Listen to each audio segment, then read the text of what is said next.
Hello guys, स्वागत है आपका सिटीजन सी चैनल पर। और आज आप देखने वाले हो मच अवेटेड मूवी एंटलर्स का ब्रेकडाउन, जिसके डायरेक्टर हैं स्कॉट कूपर और प्रोड्यूसर हैं गिल्लेर्मो डेल टोरो, जो कि हॉलीवुड में बहुत बड़ा नाम है। पैंस लैबिरिंथ और द शेप ऑफ वाटर इनकी ऑस्कर विनिंग मूवीज हैं। इन्हीं की वजह से इस मूवी का इतना वेट किया जा रहा था। मैं 2 साल से इसके बारे में बता रहा हूँ। ये ऑलरेडी 2 बार डिले हो चुकी है और आप जानते हो कि जो भी मूवीज डिले हुई थी उनमें से ज्यादातर उम्मीदों पर खरी नहीं उतरी। क्या ये भी वैसी निकलेगी, यही आज हम जानेंगे। और साथ ही मैं आपको कुछ फैक्ट्स भी बताऊंगा इस मूवी से रिलेटेड। इंट्रो से पहले आपको बता दूं कि एंटलर्स का मतलब होता है सींग। तो अब ज़्यादा देर ना करते हुए जल्दी से स्टोरी स्टार्ट करते हैं।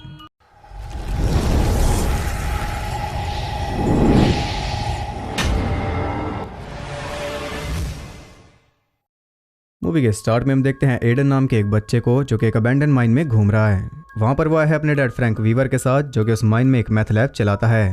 आप कह सकते हो कि वहाँ पर वो ड्रग्स बनाता है। लेकिन जल्दी ये माइन रीओपन होने वाली है, इसलिए फ्रैंक अपने साथी के साथ मिलकर वहाँ से सारा सामान निकाल रहा है। एडन बाहर ही वेट कर रहा है, क्योंकि फ्रैंक ने उसे अंदर आने से मना किया है। काम पूरा होते ही दोनों जाएंगे एडन के बड़े भाई लूकस को स्कूल से लेने के लिए। फैमिली में बस ये तीनों बाप बेटे हैं, इनकी मॉम अब जिंदा नहीं है। खैर, वो दोनों जल्दी जल्दी सामान जमा कर रहे थे कि तभी माइन की गहराइयों में से उन्हें कुछ आवाज आती है। वो सोचते हैं कि शायद कोई जानवर होगा, इसलिए दोनों और अंदर घुस जाते हैं चेक करने के लिए। लेकिन वहाँ पर जानवर के बजाय कोई क्रिएचर था, जो कि उन दोनों पर हमला कर देता है। बाहर एडन भी ये चीखें सुन रहा था। जब काफ़ी देर बाद भी फ्रैंक वापस नहीं आता तो वो भी अंदर चला जाता है। और ये था इंट्रो। यहाँ सीन शिफ्ट होता है सीधा 3 हफ्ते बाद, और हम देखते हैं लूकस को, जो कि क्वाइट किड है, यानी कि वो काफ़ी सीरियस बच्चा है। क्लास में वो किसी के साथ बात नहीं करता, उसका एक भी दोस्त नहीं है। वो बस ड्राइंग करता रहता है, जो कि इतनी भयानक होती है कि बच्चा तो क्या, कोई बड़ा भी देखकर डर जाए। उसकी टीचर जूलिया उसे कोई स्टोरी सुनाने के लिए कहती है, लेकिन वो कोई रिस्पॉन्स नहीं देता। तब एक लड़की कहानी सुनाती है गोल्डीलॉक्स की, जिसका मोरल है कि उस चीज़ पर हक मत जताओ जो तुम्हारी नहीं है। अब लूकस काफ़ी शांत रहता है, इसलिए उसे बुली भी किया जाता है। क्लिंट नाम का लड़का उसे जीने नहीं देता। खैर, स्कूल के बाद वो सीधा उसी माइन पर जाता है और वहाँ पर उसे मिलता है एक स्कंक, जिसे मारकर वो ले आता है अपने घर में। मीनवाइल हम देखते हैं उसकी टीचर जूलिया को, जो कि उसी की तरह डिप्रेस्ड है। हुआ ये था कि बचपन में इसकी मॉम भी मर गई थी। उनके मरने के बाद इसका डैड अल्कोहलिक हो गया और वो इसे अब्यूज करने लगा। ये किसी को बता भी नहीं सकती थी, इसलिए तंग आकर एक दिन ये घर से भाग गई अपने छोटे भाई पॉल को छोड़कर। अभी कुछ टाइम पहले इसके डैड ने सुसाइड कर लिया, इसलिए अब 20 साल बाद ये वापस अपने घर आई है और अब पॉल यहाँ का शेरिफ है। इस घर में आकर जूलिया की सारी बुरी यादें ताज़ा हो रही हैं। ये एक विक्टिम रही और भागकर इसने अपनी जान बचा ली, लेकिन पॉल तो वो भी नहीं कर पाया। इसके चले जाने के बाद इसके डैड ने पॉल को अब्यूज किया, बल्कि इससे भी ज्यादा किया। लेकिन ना तो वो भाग पाया और ना ही किसी को बता पाया। वो तो डेली यही प्रे करता था कि मेरी बहन वापस लौट कर आ जाए। वो भी उन सब बुरी यादों के साथ इस घर में रह रहा है। उधर लूकस अकेला बैठा हुआ अपनी फैमिली फोटो देख रहा है, लेकिन घर में वो अकेला नहीं है। वहाँ कोई और भी है, जिसे उसने ऊपर के फ्लोर पर बंद किया हुआ है। अगले दिन स्कूल में जूलिया फिर से उसे खड़ा करती है स्टोरी सुनाने के लिए, और आज वो स्टोरी सुना ही देता है जो कि उसने ड्रॉ की हुई थी। ये कहानी है 3 बेयर्स की, बिग बेयर, लिटिल बेयर और बेबी बेयर। बिग बेयर बाकी दोनों का ख्याल रखता था, लेकिन एक दिन वो बीमार होकर पूरा काला पड़ गया। एक दिन जब लिटिल बेयर घर पहुंचा तो बिग बेयर और बेबी बेयर दोनों बदल चुके थे। बिग बेयर बहुत ज्यादा गुस्सैल और बुरा बन चुका था, क्योंकि वो भूखा था। उन्हें चाहिए था मीट। ये थी कहानी, जिसे सुनकर जूलिया चिंता में पड़ गई थी। और ये कहानी सुनकर आप भी समझ गए होंगे कि ये कोई कहानी नहीं बल्कि रियलिटी है। लूकस अपनी फैमिली की बात कर रहा है। इसके घर में बिग बेयर और बेबी बेयर, यानी कि इसका डैड और छोटा भाई बंद हैं, क्योंकि वो माइन वाला क्रिएचर उन पर हावी हो चुका है। यही वजह है कि लूकस इतना सैड रहता है, क्योंकि खेलने कूदने की एज में उसे डेली शिकार करना पड़ता है अपने भाई और डैड का पेट भरने के लिए। इसलिए स्कंक को मारकर घर ले गया था। इसे डेली मीट ले जाना पड़ता है, और ऊपर से रात भर अपने डैड की डरावनी आवाजें भी सुनता है। यानी कि मेंटली तो ये बहुत ज्यादा डिस्टर्ब्ड है। एक तरह से इसका टॉर्चर चल रहा है, क्योंकि इसकी लाइफ में कुछ भी बचा नहीं। जूलिया भी समझ गई थी कि लूकस ने अपनी ही स्टोरी सुनाई है। उसे लग रहा था कि शायद लूकस भी उसी की तरह अब्यूजिंग का शिकार है, जो कि वो है भी। और क्योंकि इन दोनों में इतना कुछ सेम है, इसलिए जूलिया उसकी हेल्प करना चाहती है। आज फिर से क्लिंट उसे पकड़ लेता है, तब जूलिया उसे छुड़ाती है। लेकिन जब उसका चेकअप होता है तब हम देख पाते हैं कि उसकी बैक पर कई सारे चोट के निशान हैं। यहाँ जूलिया को कंफर्म हो गया कि लूकस को अब्यूज किया जा रहा है, और उसका सीधा सीधा असर पड़ रहा है उसकी लाइफ पर। वो उसके घर कॉल करती है, लेकिन कोई भी फोन नहीं उठाता, क्योंकि फ्रैंक तो बंद है। और यहाँ पर हम उसकी एक झलक भी देख पाते हैं।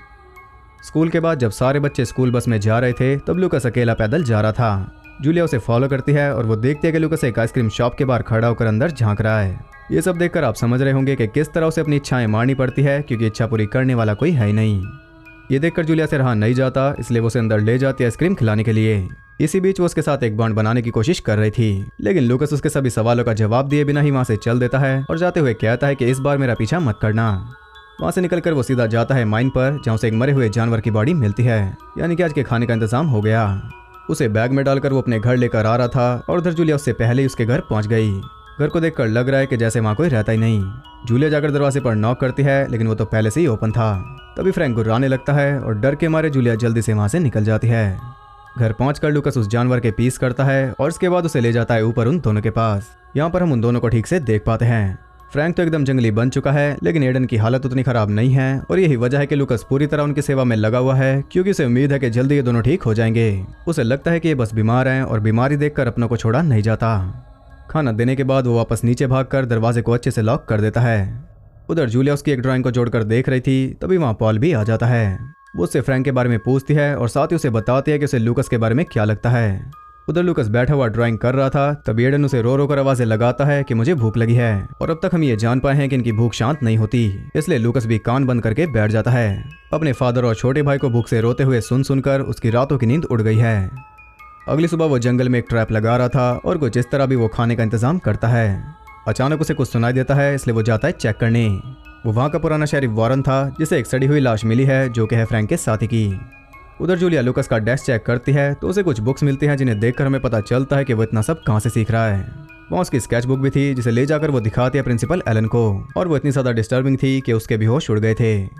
उधर लूकस एडन के लिए कुछ स्नैक्स लेकर जाता है, जिन्हें खाकर उसकी हालत खराब हो गई थी, क्योंकि मीट के अलावा इन्हें कुछ भी हजम नहीं होता। इधर पॉल फ्रैंक के साथी की बॉडी के बारे में पता कर रहा था, जो कि आधी मिली है जंगल में और आधी मिली थी माइन में। उसे तो यही लग रहा था कि ये किसी जानवर का काम है, लेकिन डॉक्टर उसे बताता है कि बॉडी के ऊपर इंसानी दांतों के निशान हैं। लेकिन वो खुद भी नहीं समझ पा रहा कि आखिर कोई इंसान ऐसा कैसे कर सकता है।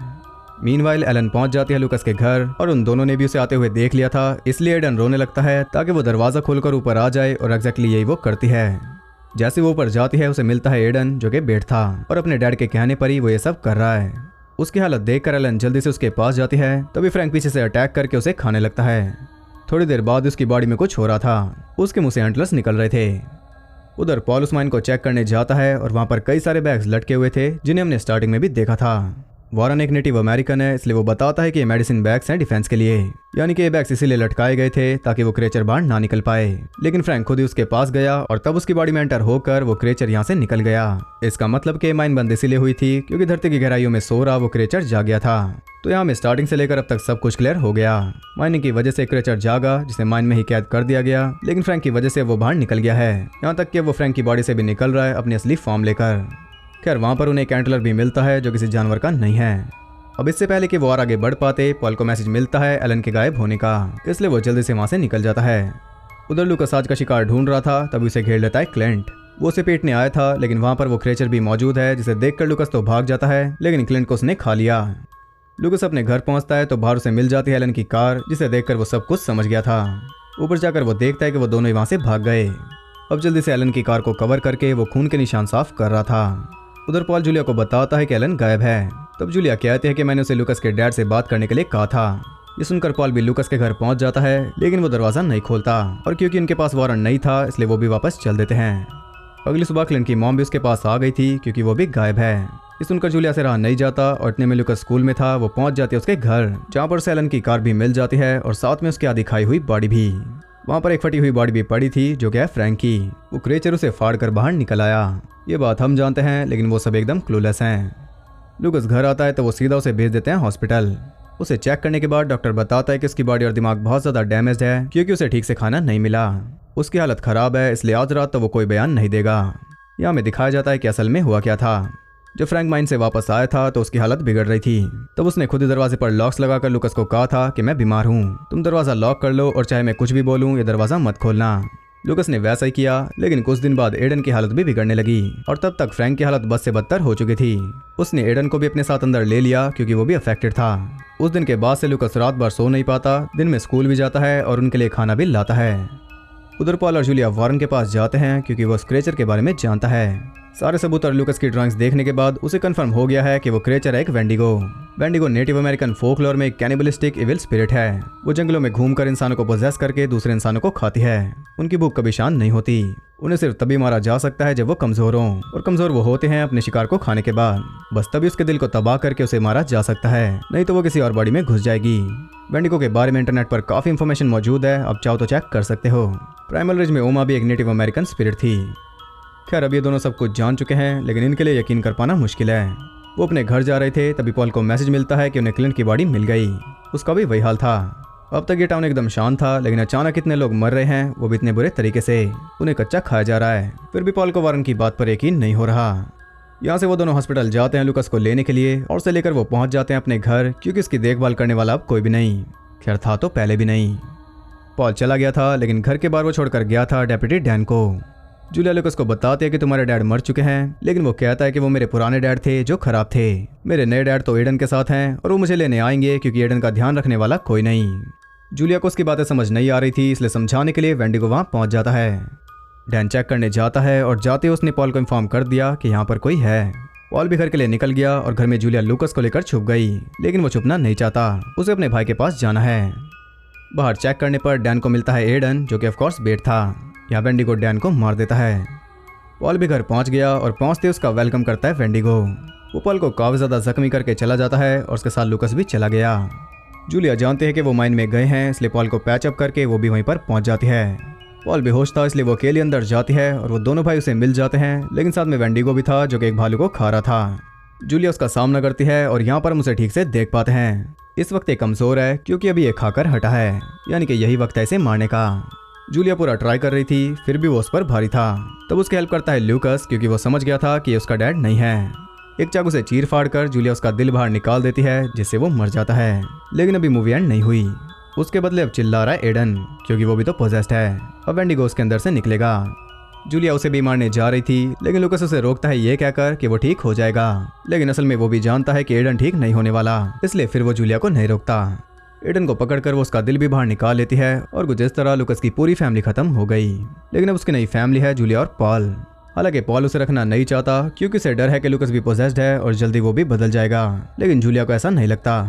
यहाँ हमें हल्का सा हिंट मिलता है कि शायद लुकस भी पोजेस्ड है, लेकिन पूरी कंफर्मेशन मिलती है कि पॉल तो पोजेस्ड है ही। जब वेंडिगो ने इसे जख्मी किया था तब ये पोजेस हो गया था। इसी के साथ ये मूवी एंड हो जाती है।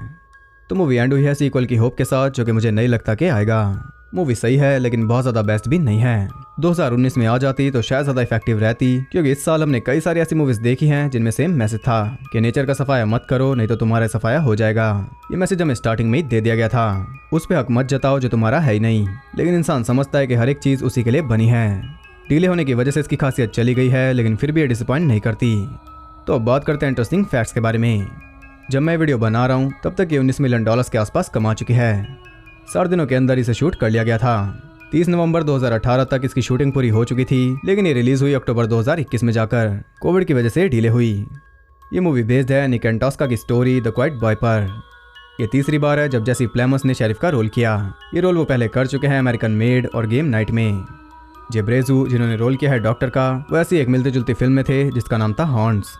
स्टीफन किंग की पेट सेमेट्री में भी एक वेंडिगो था जो कि बैकग्राउंड में रहता है, दिखता नहीं।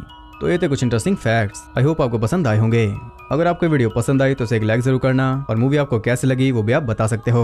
ऐसे कॉन्सेप्ट वाली मूवी मैं पहले एक्सप्लेन कर चुका हूँ, अगर आपको याद है तो आप उसका नाम भी बता देना। साथ ही ऐसी और इंटरेस्टिंग वीडियोस देखते रहने के लिए चैनल को सब्सक्राइब करके बेल नोटिफिकेशन कॉल पर सेट कर लो, ताकि नोटिफिकेशन आपको लेने आ जाए। और ज़्यादा कनेक्टेड रहने के लिए आप मुझे इंस्टाग्राम पर फॉलो कर सकते हो, वहाँ आपको बहुत कुछ जानने के लिए मिल जाएगा। और साथ ही और भी जगहों पर फॉलो कर सकते हो जिनके लिंक्स आपको नीचे मिल जाएंगे।